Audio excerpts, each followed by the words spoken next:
खुलुमबाय गोजोन फुंबिलिनि गासैबो बड'लेण्ड बुब्लिनि अनसायगिरिफोरखौ बरायग्रोबाय। दिनै 19 डिसेम्बर शुक्रबारनि फान्जामुथिखौ फरायथिनो लादों आं उदांस्रि मुसाहारिया।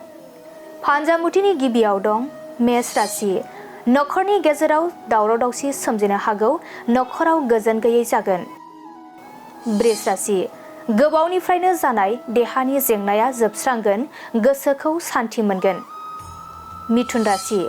गावनि साननाय बादि खामानिफोरा जाफुंनाय नङा, गावनि आंगोआनो हेंथा होगोन। कर्क राशि। नोंथांनि गोरा सोमोन्दोआ गावस्रालायनो हागौ, दुखु दाहाजों साना बारलांगोन। सिंह राशि। समाजनि बेरेखा हाबा मावफ्लांनो हागौ, साजा मोननो गोसोआव गिनाय सोमजिगोन। कन्या राशि। लामा हान्थिनायाव सोरनिबा मदद मोननो हागौ, मोजां सान। तुला राशि। रांखावरि खहा जानो हागौ, जेखि हाबा मावा मुलाम्फा जानाय नङा। वृश्चिक राशि। गोजौ थाखोनि बिमुं मोननो हागौ, बयजोंबो मान होजागोन।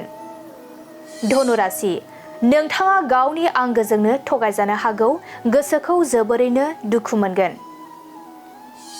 मकर राशि। गोसोनि साननाय हनाया आबुं जागोन, मोजां सान। कुम्भ राशि। धोन दौलत आरजिना लानो मोजां सम, बेफार फालांगि मावोब्ला मुलाम्फा जागोन। मीन राशि। लामा हान्थियोब्ला खैफोद सोमजिनो हागौ, सांग्रां जानांगोन। दिनै सानसेनि राशि फरायथिनायाबो एसेनोसै। आसा खालामो नोंथांनि दिनैनि साना मोजाङै मोजां थांगोन, बेखौ बड'लेण्ड बुब्लि नखरनिफ्राय मिजिंथिबाय। गोजोन्थों।